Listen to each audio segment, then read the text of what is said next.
श्री गणेशाय नमः। श्री सांब सदाशिवाय नमः। अथ श्री गणपति अथर्वशीर्षा।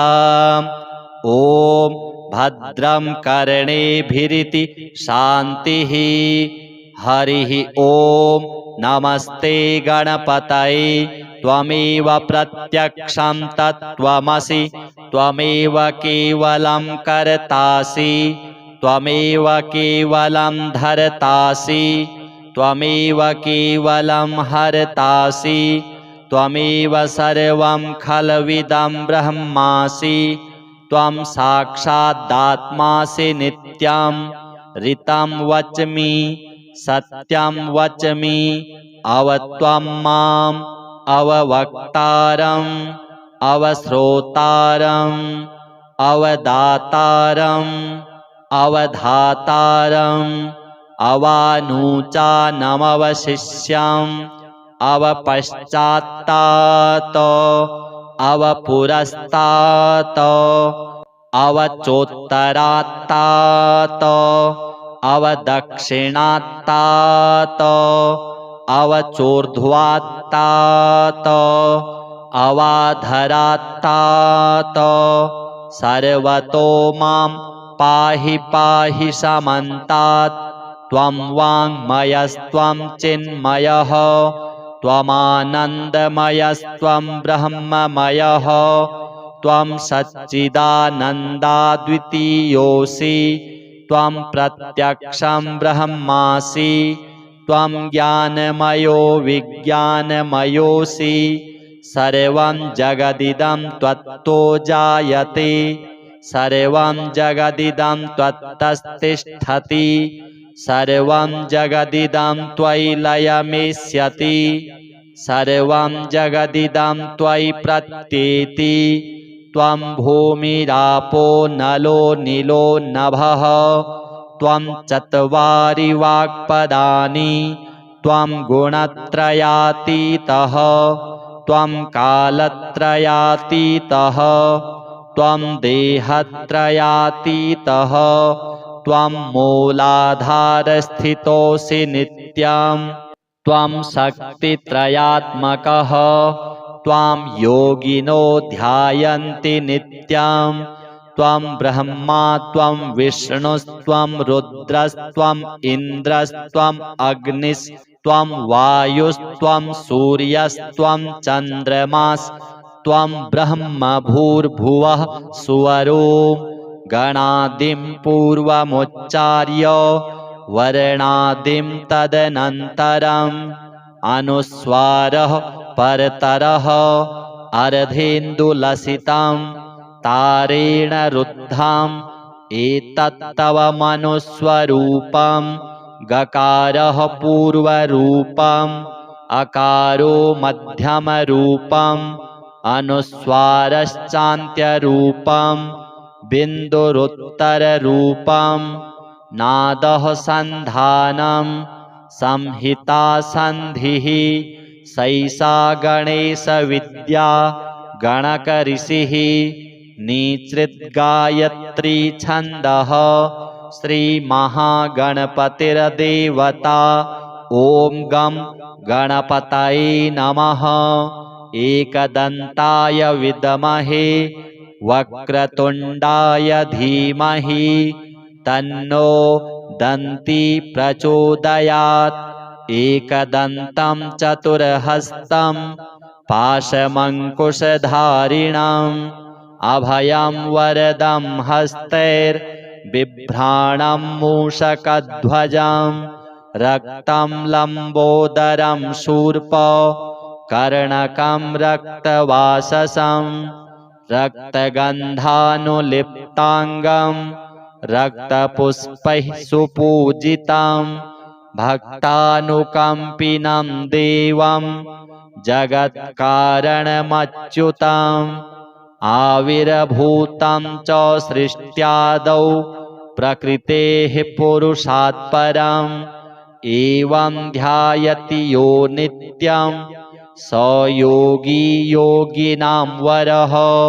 नमो व्रातपतये नमो गणपतये नमः प्रमथपतये नमस्तेस्तु लम्बोदरायैकदन्ताय विघ्नविनाशिने शिवसुताय श्रीवरदमूर्तये नमो नमः। एतदथर्वशिरो योधीते स ब्रह्मभूयाय कल्पते स सर्वविघ्नैर्न बाध्यते स सर्वतः सुखमेधते स पञ्चमहापातकोपपातकात् प्रमुच्यते सायमधियानो दिवस्कृतं पापं नाशयति प्रातरधियानो रात्रिकृतं पापं नाशयति सायं प्रातः प्रयुञ्जानो पापो भवति धर्मार्थकाममोक्षं च विन्दति इदमथर्वशीर्षमशिष्याय न देयं यो यदि मोहाद्दास्यति स पापीयान् भवति सहस्रावर्तनाद्यं यं काममधीते तं तमनेन साधयेत् अनेन गणपतिमभिषिञ्चति स वाग्मी भवति चतुर्थ्या मनस्नं जपति स विद्यावान् भवति इत्यथर्वणवाक्यं ब्रह्माद्याचरणं विद्यात् न बिभेति कदाचनेति यो दूर्वाङ्कुरैर्यजति स वैश्रवणोपमो भवति यो लाजैर्यजति स यशोवान् भवति स मेधावान् भवति यो मोदकसहस्रेण यजति स वाञ्छितफलमवाप्नोति यः साध्यसमिद्भिर्यजति स सर्वं लभते स सर्वं लभते अष्टौ ब्राह्मणान् सम्यग्राहयित्वा सूर्यवर्चस्वी भवति सूर्यग्रहे महानद्यां प्रतिमासन्निधौ वा जप्त्वा सिद्धमन्त्रो भवति महाविघ्नात् प्रमुच्यते महापापात् प्रमुच्यते महादोषात् प्रमुच्यते स सर्वविद् भवति स सर्वविद् भवति य एवं वेद इत्युपनिषत्। ॐ भद्रं कर्णेभिरिति शान्तिः। अथ श्री शिवगौरी स्तोत्रम्। श्रीनिपाशपुष्पसरपुण्ड्रचापकैः करपङ्कजैः कलितभक्तवाञ्छितां तरुणारुणारुणतनुं त्रिलोचनां ललितां भजे ललितचन्द्रचूलिकां ललिता विभूषितनिजाङ्गमूर्तये ललितेषु चापश्रेणिपाशपाणये उदयारुणाद्युतिमुषे दयाजुषे मदनेश्वराय महते नमो नमः। अञ्चत्पञ्चशिखोच्चमञ्चनिकटे चक्रासनाध्यासिनी सौन्दर्यस्य महिं नवाब्दवयसं गौरीं कुलालापिनीं माला पुष्पश्रेणीगुणाञ्चितकरां पूगप्रमाणस्तनीं बालां श्रीललिताम्बिकादुहितरं लीलासमुद्रां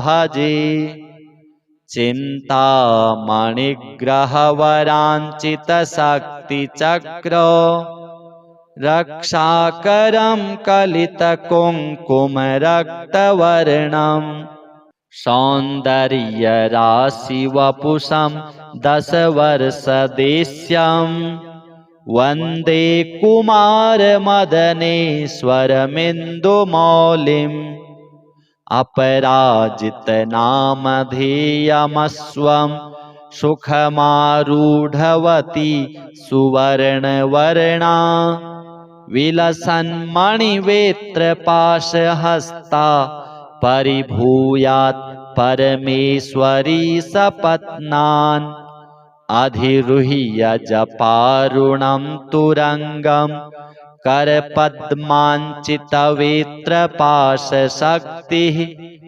परिभूतविपक्षपक्षको व्यात् अरुणाभः परमेश्वरी सहायः रक्तां विचित्रवसनां नवचन्द्रचूडा मन्नप्रदाननिरतां स्तनभारनम्रां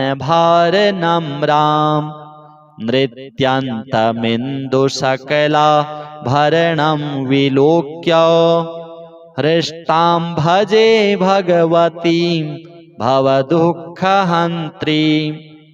उदञ्चिता कुञ्चितवामपादं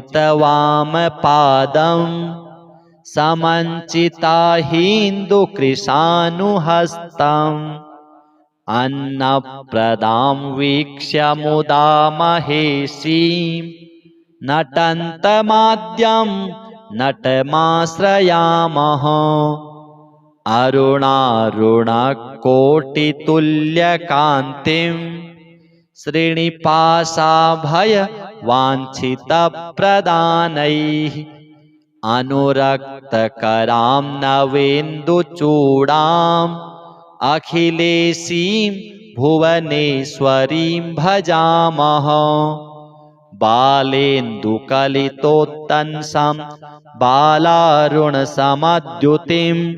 पाशाङ्कुशवराभीतिकरं शम्भुं समाश्रये कुलाचलकुतूहलं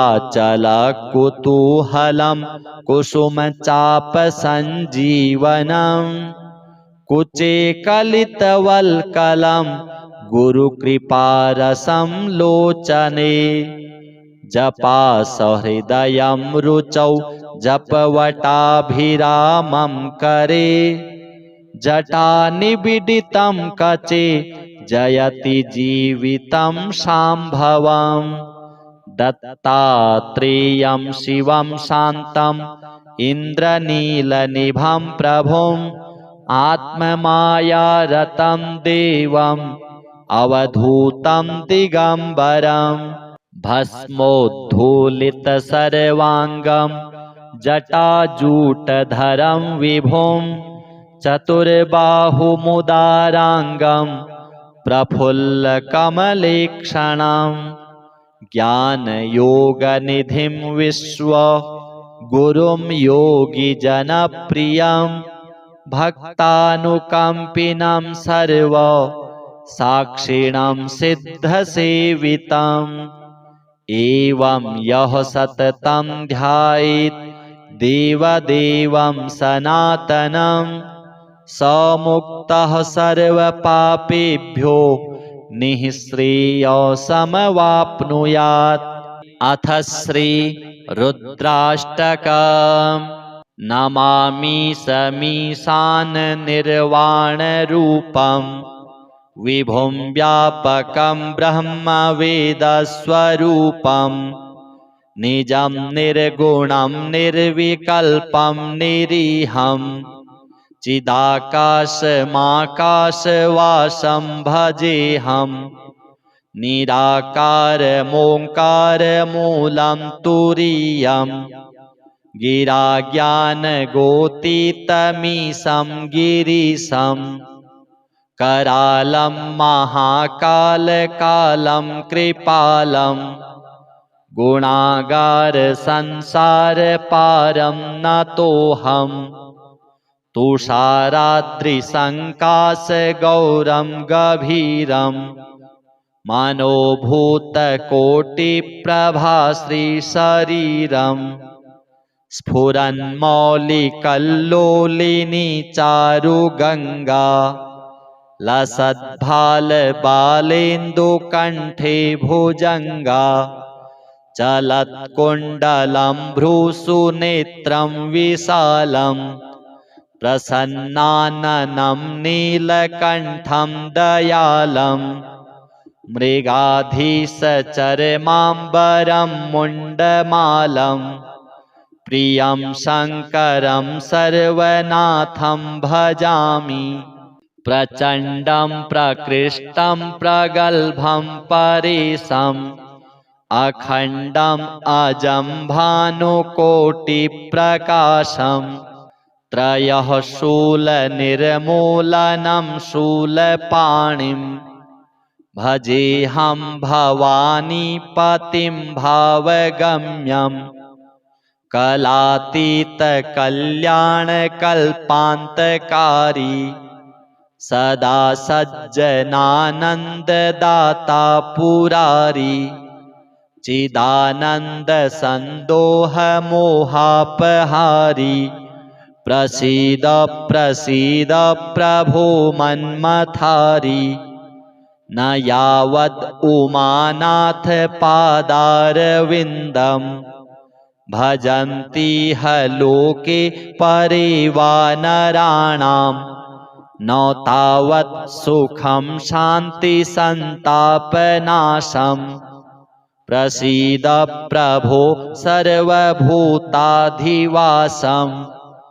न जानामि योगं जपं नैव पूजां न तोऽहं सदा सर्वदा शम्भुतुभ्यं जराजन्मदुःखौघतातप्यमानं प्रभो पाहि आपन्नमामि शम्भो रुद्राष्टकमिदं प्रोक्तं विप्रेण हरतोषये ये पठन्ति नरा भक्त्या तेषां शम्भुः प्रसीदति अथ लिङ्गाष्टकम् ब्रह्ममुरारिसुरार्चितलिङ्गं निर्मलभासितशोभितलिङ्गं जन्मजदुःखविनाशकलिङ्गं तत्प्रणमामि सदा शिवलिङ्गं देवमुनिप्रवरार्चितलिङ्गं कामदहं करुणाकरलिङ्गं रावणदर्पविनाशनलिङ्गं तत्प्रणमामि सदा शिवलिङ्गं सर्वसुगन्धिसुलेपितलिङ्गं बुद्धिविवर्धनकारणलिङ्गं सिद्धसुरासुरवन्दितलिङ्गं तत्प्रणमामि सदा शिवलिङ्गं कनकमहामणिभूषितलिङ्गं फणिपतिवेष्टितशोभितलिङ्गं दक्षसुयज्ञविनाशनलिङ्गं तत्प्रणमामि सदा शिवलिङ्गं कुङ्कुमचन्दनलेपितलिङ्गं पङ्कजहारसुशोभितलिङ्गं सञ्चितपापविनाशनलिङ्गं तत्प्रणमामि सदा शिवलिङ्गं देवगणार्चितसेवितलिङ्गं भावैर्भक्तिभिरेव च लिङ्गं दिनकरकोटिप्रभाकरलिङ्गं तत्प्रणमामि सदा शिवलिङ्गम् अष्टदलोपरिवेष्टितलिङ्गं सर्वसमुद्भवकारणलिङ्गं अष्टदरिद्रविनाशनलिङ्गं तत्प्रणमामि सदा शिवलिङ्गं सुरगुरुसुरवरपूजितलिङ्गं सुरवनपुष्पसदार्चितलिङ्गं परात्परं परमात्मकलिङ्गं तत्प्रणमामि सदा शिवलिङ्गम्। लिङ्गाष्टकमिदं पुण्यं यः पठेत् शिवसन्निधौ शिवलोकमवाप्नोति शिवेन सह मोदते। अथ श्री शिवताण्डव स्तोत्रम्। जटाटवीगलज्ज्वल प्रवाहपावितस्थले गले वलम्ब्य लम्बितां भुजङ्गतुङ्गमालिकां डमड्डमड्डमड्डमन्निनादवड्डमर्वयं चकार चण्डताण्डवं तनोतु नः शिवः शिवम्। जटाकटाह सम्भ्रम भ्रमन्निलिम्पनिर्झरी विलोलवीचिवल्लरी विराजमानमूर्धनि धगद्धगद्धगज्ज्वल ललाटपट्टपावके किशोरचन्द्रशेखरे रतिः प्रतिक्षणं मम धराधरेन्द्रनन्दिनी विलासबन्धुबन्धुर स्फुरद्दिगन्तसन्तति प्रमोदमान मानसे कृपाकटाक्षघोरणि निरुद्धदुर्धरापदि क्वचिद्दिगम्बरे मनो विनोदमेतु वस्तुनि जटाभुजङ्गपिङ्गल स्फुरत्फणामणिप्रभा कदम्बकुङ्कुमद्रव प्रलिप्तदिग्वधूमुखे मदान्धसिन्धुरस्फुरत्वगुत्तरीयमेदुरे मनो विनोदमद्भुतं बिभर्तु भूतभर्तरि सहस्रलोचनप्रभृत्य शेषलेखशेखर प्रसूनधूलिधोरणि विधूसराङ्घ्रिपीठभुः भुजङ्गराजमालया निबद्धजाटजूटक श्रियै चिराय जायतां चकोरबन्धुशेखरः ललाटचत्वरज्ज्वलद्धनञ्जयस्फुलिङ्गभा निपीतपञ्चसायकं नमन्निलिम्पनायकम् सुधामयूखलेखया विराजमानशेखरम् महाकपालिसम्पदे शिरोजटालमस्तु नः करालभालपट्टिका धगद्धगद्धगज्ज्वलत् धनञ्जयाहुतीकृत प्रचण्डपञ्चसायके धराधरेन्द्रनन्दिनी कुचाग्रचित्रपत्रक प्रकल्पनैकशिल्पिनी त्रिलोचने रतिर्मम नवीनमेघमण्डली निरुद्धदुर्धरस्फुरत् कुहूनिशीथिनी तमः प्रबन्धबद्धकन्धरः निलिम्पनिर्झरीधरस्तनोतु कृत्तिसिन्धुरः कलानिधानबन्धुरः श्रियं जगद्धुरन्धरः प्रफुल्लनीलपङ्कज प्रपञ्चकालिमप्रभा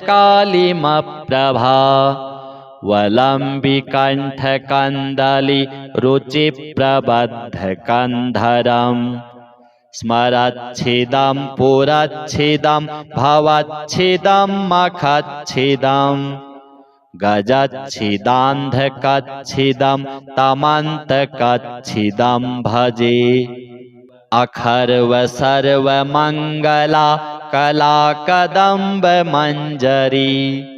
रसप्रवाहमाधुरी विजृम्भणा मधुव्रतम् स्मरान्तकं पुरान्तकं भवान्तकं मखान्तकं गजान्तकान्धकान्तकं तमन्तकान्तकं भजे जयत्वदभ्रविभ्रम भ्रमद्भुजङ्गमश्वसत् विनिर्गमत्क्रमस्फुरत् करालभालहव्यवाट् धिमिद्धिमिद्धिमिध्वनन् मृदङ्गतुङ्गमङ्गलो ध्वनिक्रमप्रवर्तितो प्रचण्डताण्डवः शिवः दृशद्विचित्रतल्पयोर्भुजङ्गमौक्तिकस्रजोर् गरिष्ठरत्नलोष्ठयोः सुहृद्विपक्षपक्षयोः तृणारविन्दचक्षुषोः प्रजामही महेन्द्रयोः समं प्रवर्तयन्मनः कदा सदा शिवं भजे कदा निलिम्पनिर्झरि निकुञ्जकोटरे वसन् विमुक्तदुर्मतिः सदा शिरःस्थमञ्जलिं वहन् विमुक्तलोललोचनो ललामभाललग्नकः शिवेति मन्त्रमुच्चरन् कदा सुखी भवाम्यहम् इदं हि नित्यमेव मुक्तमुत्तमोत्तमं स्तवम् पठन् स्मरन् ब्रुवन्नरो विशुद्धिमेति सन्ततम् हरे गुरौ सुभक्तिमाशु याति नान्यथा गतिम् विमोहनं हि देहिनां सुशङ्करस्य चिन्तनम् पूजावसानसमये दशवक्त्रगीतम् यः शम्भुपूजनपरं पठति प्रदोषे तस्य स्थिरां रथगजेन्द्रतुरङ्गयुक्तां लक्ष्मीं सदैव सुमुखीं प्रददाति शम्भुः। अथ श्री महालक्ष्मी स्तुतिः। आदिलक्ष्मी नमस्तेस्तु परब्रह्मस्वरूपिणी यशो देहि धनं देहि सर्वकामाश्च देहि मे संतानलक्ष्मी नमस्तेस्तु पुत्रपौत्रप्रदायिनी पुत्रान् देहि धनं देहि सर्वकामाश्च देहि मे विद्यालक्ष्मी नमस्तेस्तु ब्रह्मविद्यास्वरूपिणी विद्यां देहि कलां देहि सर्वकामाश्च देहि मे धनलक्ष्मी नमस्तेस्तु सर्वदारिद्र्यनाशिनी धनं देहि श्रियं देहि सर्वकामाश्च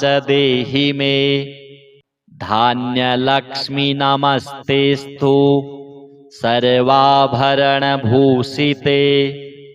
धान्यं देहि धनं देहि सर्वकामाश्च देहि मे मेधालक्ष्मी नमस्तेस्तु कलिकल्मषनाशिनी प्रज्ञां देहि श्रियं देहि सर्वकामाश्च देहि मे गजलक्ष्मी नमस्तेस्तु सर्वदेवस्वरूपिणी अश्वाश्च गोकुलं देहि सर्वकामाश्च देहि मे धीरलक्ष्मी नमस्तेस्तु पराशक्तिस्वरूपिणी वीर्यं देहि बलं देहि सर्वकामाश्च देहि मे जयलक्ष्मी नमस्तेस्तु सर्वकार्यजयप्रदे जयं देहि शुभं देहि सर्वकामाश्च देहि मे भाग्यलक्ष्मी नमस्तेस्तु सौमङ्गल्यविवर्धिनी भाग्यं देहि श्रियं देहि सर्वकामाश्च देहि मे कीर्तिलक्ष्मी नमस्तेस्तु विष्णुवक्षस्थलस्थिते कीर्तिं देहि श्रियं देहि सर्वकामाश्च देहि मे आरोग्यलक्ष्मी नमस्तेस्तु सर्वरोगनिवारणी आयुर्देहि श्रियं देहि सर्वकामाश्च देहि मे सिद्धलक्ष्मी नमस्तेस्तु सर्वसिद्धिप्रदायिनी सिद्धिं देहि श्रियं देहि सर्वकामाश्च देहि मे सौन्दर्यलक्ष्मी नमस्तेस्तु सर्वालङ्कारशोभिते रूपं देहि श्रियं देहि सर्वकामाश्च देहि मे साम्राज्यलक्ष्मी नमस्तेस्तु भुक्तिमुक्तिप्रदायिनी मोक्षं देहि श्रियं देहि सर्वकामाश्च देहि मे मङ्गले मङ्गलाधारे माङ्गल्ये मङ्गलप्रदे मङ्गलार्थं मङ्गलेशि माङ्गल्यं देहि मे सदा सर्वमङ्गलमाङ्गल्ये शिवे सर्वार्थसाधिके शरण्ये त्र्यम्बके देवी नारायणि नमोऽस्तुते शुभं भवतु कल्याणी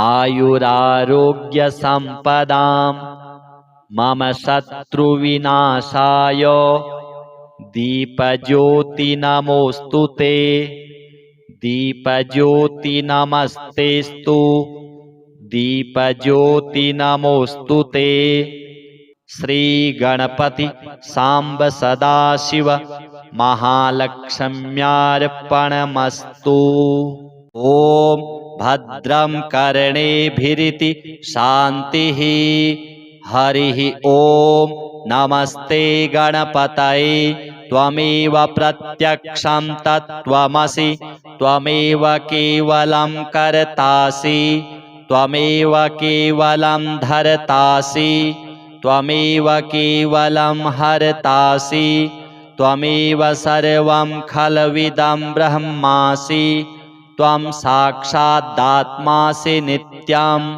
ऋतं वच्मि सत्यं वच्मि अवत्वं माम् अववक्तारम् अवश्रोतारम् अवदातारम् अवधातारम् अवानुचानमवशिष्यम् अवपश्चात्तात अवपुरस्तात अवचोत्तरात्तात अवदक्षिणात्तात अवचोर्ध्वात्तात अवाधरात्तात सर्वतो मां पाहि पाहि समन्तात् त्वं वाङ्मयस्त्वं चिन्मयः त्वमानन्दमयस्त्वं ब्रह्ममयः त्वं सच्चिदानन्दाद्वितीयोऽसि त्वं प्रत्यक्षं ब्रह्मासि त्वं ज्ञानमयो विज्ञानमयोऽसि सर्वं जगदिदं त्वत्तो जायते सर्वं जगदिदं त्वत्तस्तिष्ठति सर्वं जगदिदं त्वयि लयमेष्यति सर्वं जगदिदं त्वयि प्रत्येति त्वं भूमिरापो नलो नीलो नभः त्वं चत्वारि वाक्पदानि त्वं गुणत्रयातीतः त्वं कालत्रयातीतः त्वं देहत्रयातीतः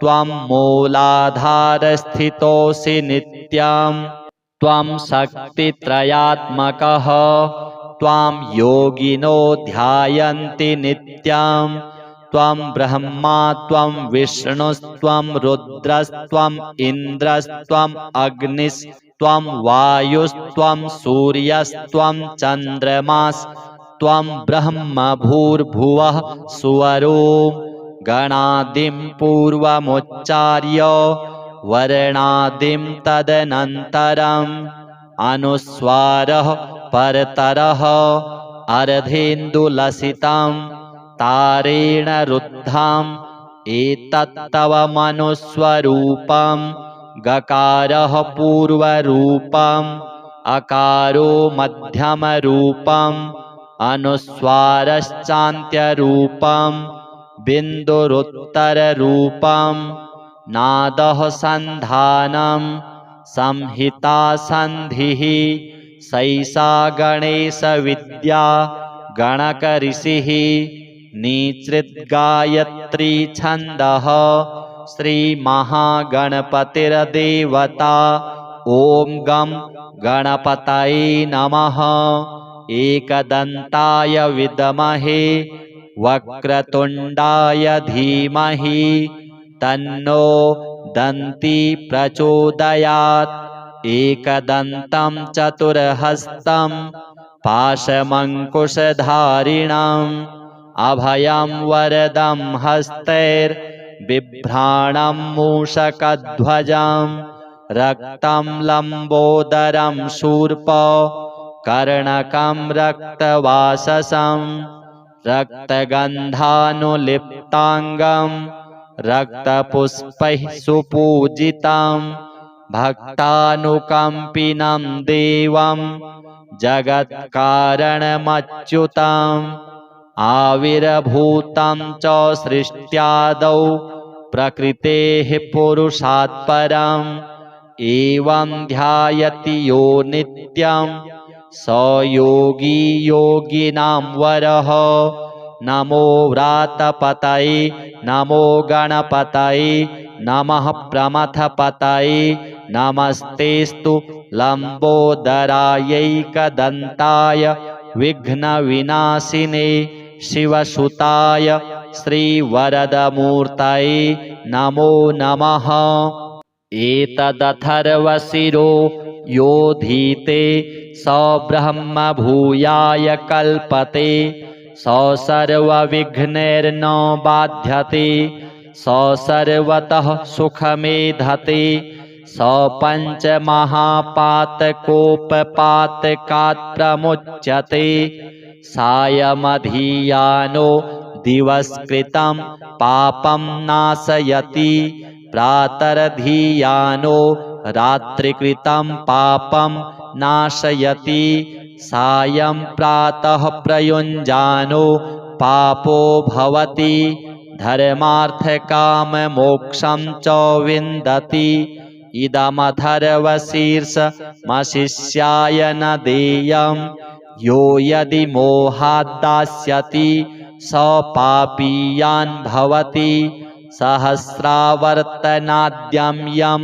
काममधीते तं तमनेन साधयेत् अनेन गणपतिमभिषिञ्चति स वाग्मी भवति चतुर्थ्या मनस्नं जपति स विद्यावान् भवति इत्यथर्वणवाक्यं ब्रह्माद्याचरणं विद्यात् न बिभेति कदाचनेति यो दूर्वाङ्कुरैर्यजति स वैश्रवणोपमो भवति यो लाजैर्यजति स यशोवान् भवति स मेधावान् भवति यो मोदकसहस्रेण यजति स वाञ्छितफलमवाप्नोति यः साध्यसमिद्भिर्यजति स सर्वं लभते स सर्वं लभते।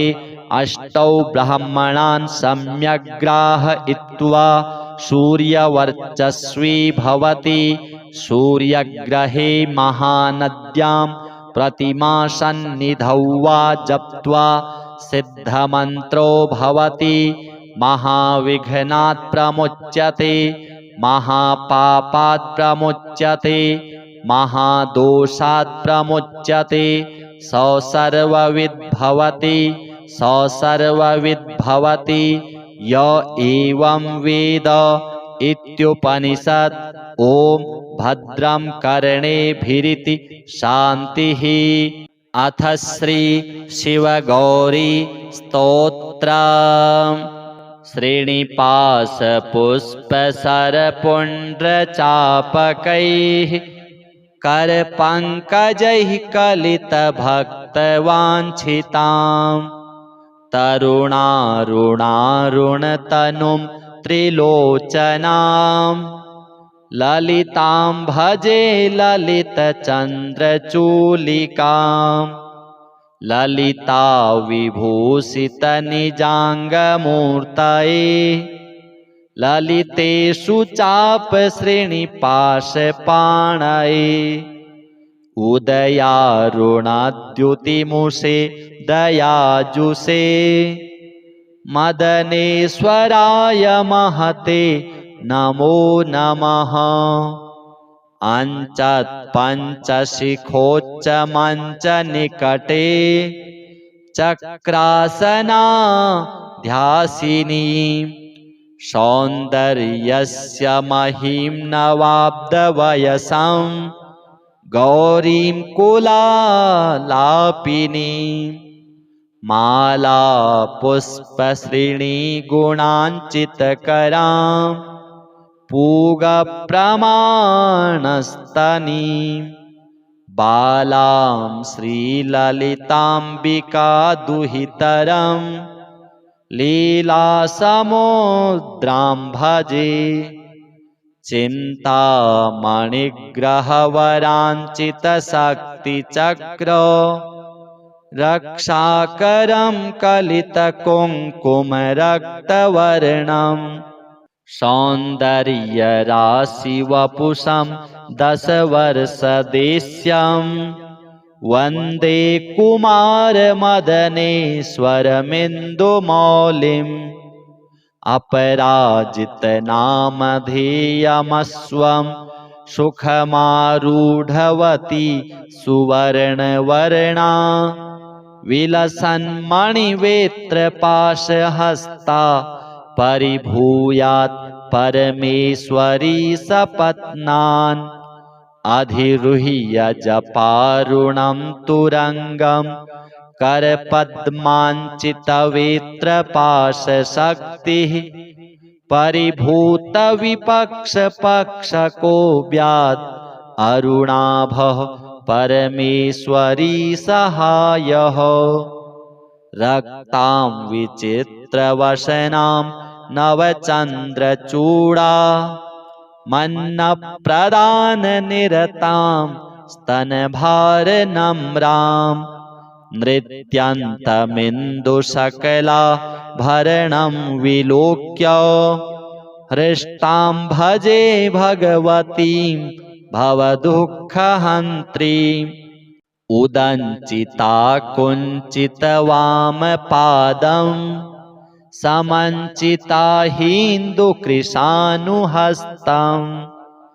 अन्नप्रदां वीक्ष्य मुदा महेशीं नटन्तमाद्यं नटमाश्रयामः अरुणारुणकोटितुल्यकान्तिं श्रीनिवासाभयवाञ्छितप्रदानैः अनुरक्तकरां नवेन्दुचूडाम्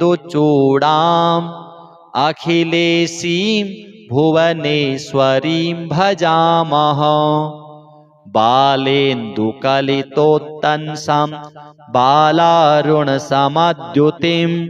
पाशाङ्कुशवराभीति करं शम्भुं समाश्रये कुलाचलकुतूहलं कुसुमचापसञ्जीवनं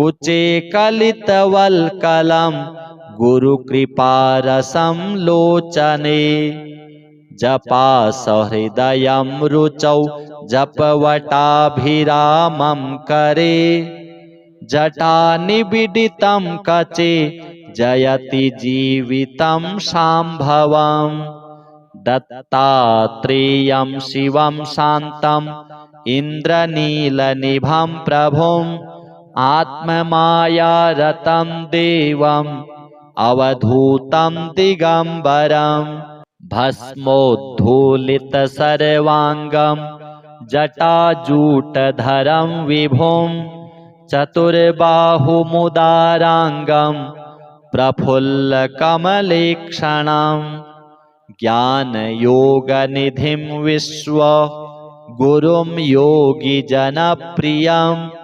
भक्तानुकम्पिनं सर्वसाक्षिणं सिद्धसेवितम् एवं यः सततं ध्यायेत् देवदेवं सनातनं स मुक्तः सर्वपापेभ्यो निःश्रेयसमवाप्नुयात्। अथ श्री रुद्राष्टकम्।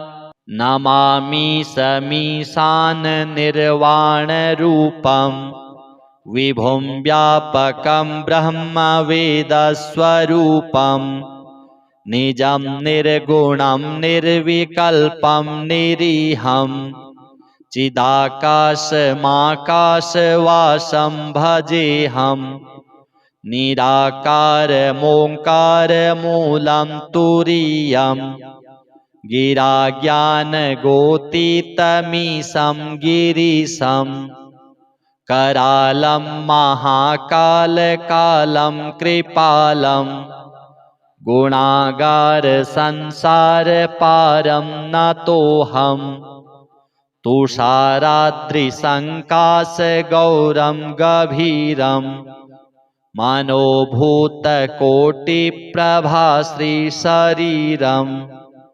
स्फुरन्मौलिकल्लोलिनी चारुगङ्गा लसद्भालबालेन्दुकण्ठे भुजङ्गा चलत्कुण्डलं भ्रूसु नेत्रं विशालं प्रसन्नाननं नीलकण्ठं दयालं मृगाधीशचर्माम्बरं मुण्डमालं प्रियं शङ्करं सर्वनाथं भजामि प्रचण्डं प्रकृष्टं प्रगल्भं परेशम् अखण्डम् अजं भानुकोटिप्रकाशं त्रयः शूलनिर्मूलनं शूलपाणिं भजेऽहं भवानीपतिं भावगम्यं कलातीतकल्याणकल्पान्तकारी सदा सज्जनानन्ददाता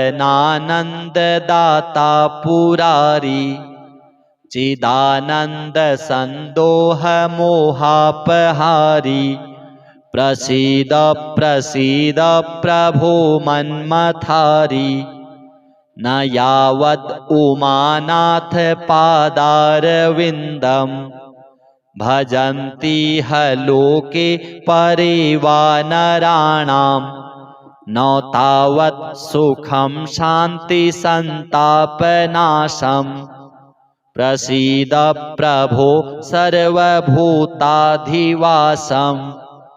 न जानामि योगं जपं नैव पूजां नतोऽहं सदा सर्वदा शम्भुतुभ्यं जराजन्मदुःखौघतातप्यमानं प्रभो पाहि आपन्नमामि शम्भो। रुद्राष्टकमिदं प्रोक्तं विप्रेण हरतोषये ये पठन्ति नरा भक्त्या तेषां शम्भुः प्रसीदति। अथ लिङ्गाष्टकम्। ब्रह्ममुरारिसुरार्चितलिङ्गं निर्मलभासितशोभितलिङ्गम् जन्मजदुःखविनाशकलिङ्गम् तत्प्रणमामि सदा शिवलिङ्गम् देवमुनिप्रवरार्चितलिङ्गम् कामदहं करुणाकरलिङ्गम् रावणदर्पविनाशनलिङ्गम् तत्प्रणमामि सदा शिवलिङ्गम् सर्वसुगन्धिसुलेपितलिङ्गम् बुद्धिविवर्धनकारणलिङ्गम् सिद्धसुरासुरवन्दितलिङ्गम् तत्प्रणमामि सदा शिवलिङ्गम् कनकमहामणिभूषितलिङ्गम् फणिपतिवेष्टितशोभितलिङ्गम् दक्षसुयज्ञविनाशनलिङ्गम् तत्प्रणमामि सदा शिवलिङ्गम् कुङ्कुमचन्दनलेपितलिङ्गम् पङ्कजहारसुशोभितलिङ्गम् सञ्चितपापविनाशनलिङ्गम् तत्प्रणमामि सदा शिवलिङ्गम् देवगणार्चितसेवितलिङ्गम् भावैर्भक्तिभिरेव च लिङ्गम् दिनकरकोटिप्रभाकरलिङ्गम् तत्प्रणमामि सदा शिवलिङ्गम् अष्टदलोपरिवेष्टितलिङ्गम् सर्वसमुद्भवकारणलिङ्गम् अष्टदरिद्रविनाशनलिङ्गम् तत्प्रणमामि सदा शिवलिङ्गम् सुरगुरुसुरवरपूजितलिङ्गम् सुरवनपुष्पसदार्चितलिङ्गम् परात्परं परमात्मकलिङ्गम् तत्प्रणमामि सदा शिवलिङ्गम् लिङ्गाष्टकमिदं पुण्यं यः पठेत् शिवसन्निधौ शिवलोकमवाप्नोति शिवेन सह मोदते। अथ श्री शिवताण्डव स्तोत्र। जटाटवीगलज्ज्वल प्रवाह पावितस्थले गले वलम्ब्य लम्बितां भुजङ्गतुङ्गमालिकां डमड्डमड्डमड्डमन्निनादवड्डमर्वयम् चकार चण्डताण्डवं तनोतु नः शिवः शिवम्। जटाकटाह सम्भ्रम भ्रमन्निलिम्पनिर्झरी विलोलवीचिवल्लरी विराजमानमूर्धनि धगद्धगद्धगज्ज्वल ललाटपट्टपावके किशोरचन्द्रशेखरे रतिः प्रतिक्षणं मम धराधरेन्द्रनन्दिनी विलासबन्धुबन्धुर स्फुरद्दिगन्तसन्तति प्रमोदमानमानसे कृपाकटाक्षघोरणि निरुद्धदुर्धरापदि क्वचिद्दिगम्बरे मनो विनोदमेतु वस्तुनि जटाभुजङ्गपिङ्गल स्फुरत्फणामणिप्रभा कदम्बकुङ्कुमद्रव प्रलिप्तदिग्वधूमुखे मदान्धसिन्धुरस्फुरत्वगुत्तरीयमेदुरे मनोविनोदमद्भुतं बिभर्तु भूतभर्तरि सहस्रलोचनप्रभृत्य शेषलेखशेखरो प्रसूनधूलिधोरणि विधूसराङ्घ्रिपीठभुः भुजङ्गराजमालया निबद्धजाटजूटकौ श्रियै चिराय जायतां चकोरबन्धुशेखरः ललाटचत्वरज्वलद्धनञ्जयस्फुलिङ्गभा निपीतपञ्चसायकं नमन्निलिम्पनायकम् सुधामयूखलेखया विराजमानशेखरम् महाकपालिसम्पदे शिरोजटालमस्तु नः करालभालपट्टिका धगद्धगद्धगज्ज्वलत् धनञ्जयाहुतिकृत प्रचण्ड पञ्चसायके धराधरीन्द्रनन्दिनी कुचाग्रचित्रपत्रकौ प्रकल्पनैकशिल्पिनी त्रिलोचने रतिर्मम नवीनमेघमण्डली निरुद्धदुर्धरस्फुरत् कुहूनिशीथिनी तमः प्रबन्धबद्धकन्धरः निलिम्पनिर्झरीधरस्तनोतु कृत्तिसिन्धुरः कलानिधानबन्धुरः श्रियं जगद्धुरन्धरः प्रफुल्लनीलपङ्कज प्रपञ्चकालिमप्रभा वलम्बिकण्ठकन्दली रुचिप्रबद्धकन्धरम् स्मरच्छिदं पुरच्छिदं भवच्छिदं मखच्छिदं गजच्छिदान्धकच्छिदं तमन्तकच्छिदं भजे अखर्व सर्वमङ्गला कलाकदम्बमञ्जरी रसप्रवाहमाधुरी विजृम्भणा मधुव्रतम् स्मरान्तकं पुरान्तकं भवान्तकं मखान्तकं गजान्तकान्धकान्तकं तमन्तकान्तकं भजे जयत्वदभ्रविभ्रम भ्रमद्भुजङ्गमश्वसत् विनिर्गमत्क्रमस्फुरत् करालभालहव्यवाट्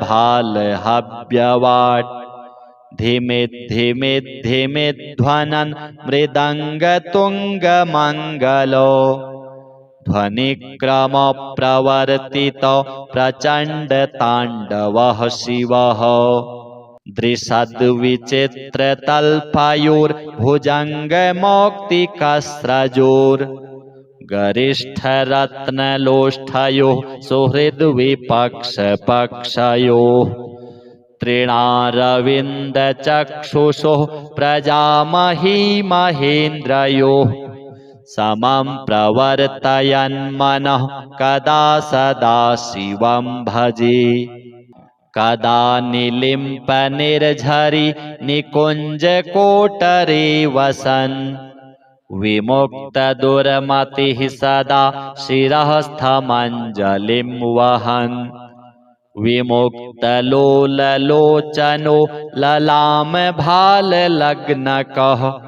शिवेति मन्त्रमुच्चरन् कदा सुखी भवाम्यहम् इदं हि नित्यमेव मुक्तमुत्तमोत्तमं स्तवम् पठन् स्मरन् ब्रुवन्नरो विशुद्धिमेति सन्ततम् हरे गुरौ सुभक्तिमाशु याति नान्यथा गतिम् विमोहनं हि देहिनां सुशङ्करस्य चिन्तनम् पूजावसानसमये दशवक्त्रगीतं यः शम्भुपूजनपरं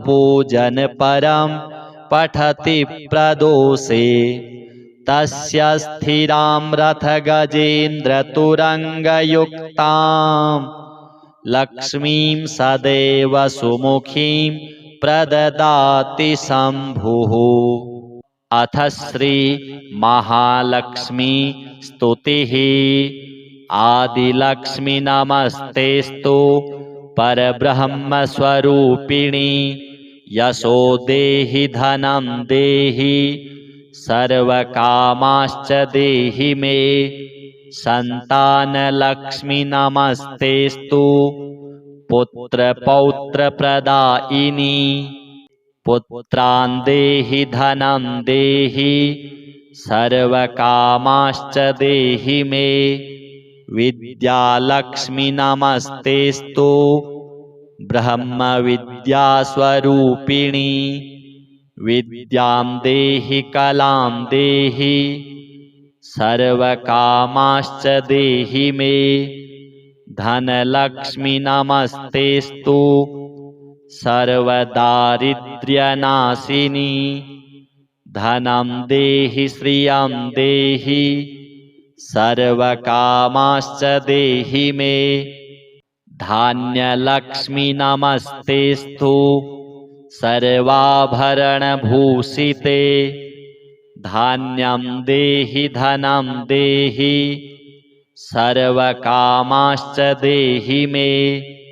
मेधालक्ष्मी नमस्तेस्तु कलिकल्मषनाशिनी।